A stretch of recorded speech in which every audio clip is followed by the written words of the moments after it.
ये अभी फिटसी इंडेक्स में शामिल किया है। फ्राइडे को हमने देखा भी था कि लगभग 4.8% का अपमूव भी दिया था। टेक्निकली भी देखें तो स्टॉक मार्च से ही एक अपवर्ड स्लोपिंग चैनल में फंसा हुआ है और अब जो लोअर रेंज है ये अपवर्ड स्लोपिंग चैनल का उसके आसपास जाता हुआ नजर आ रहा है। ये जो रेंज है नीचे की तरफ वो 102 से 103 के आसपास का है। तो यहाँ पे खरीदारी की राय है। करंट मार्केट प्राइस 110 चल रहा है, तो थोड़ा सा और करेक्शन आने पे आप 105 से 106 के बीच में एक्यूमुलेशन कर सकते हैं। टारगेट इसका रखिए 121 का जो कि 14% ऊपर की तरफ है और स्टॉप लॉस रखिए 99 का जो कि 7%।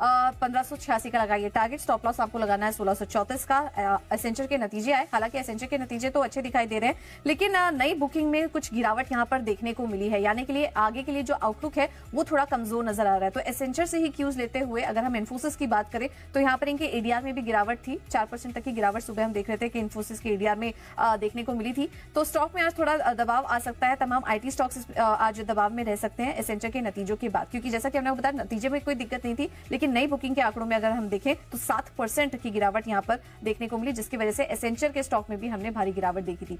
तो इसलिए आप इन्फोसिस में आप आज करिए बिकवाली आ रहे हैं कि इस पूरे माहौल में ये जो बैंक्स और एनबीएफसीज हैं इन पर खास नजर रखिए, क्योंकि फिलहाल ये एक स्पेस है जो कि अच्छा नजर आ रहा है और यहाँ पर भी क्वालिटी स्टॉक्स में आप नजर रखिए। एयू स्मॉल फाइनेंस बैंकों से जुड़ी आज पॉजिटिव खबर भी है, तो उस लिहाज से भी यहाँ पर फोकस रहेगा। इसके अलावा भी कुछ रिपोर्ट्स जो हैं वो यहाँ पर 900 तक के टारगेट्स देख रहे हैं आने वाले समय के लिए। कुछ आरओए अगर इनका बात करें FY25 से 27 के बीच, तो वहां पर 20 से 30% की बढ़त देखने को मिल सकती है।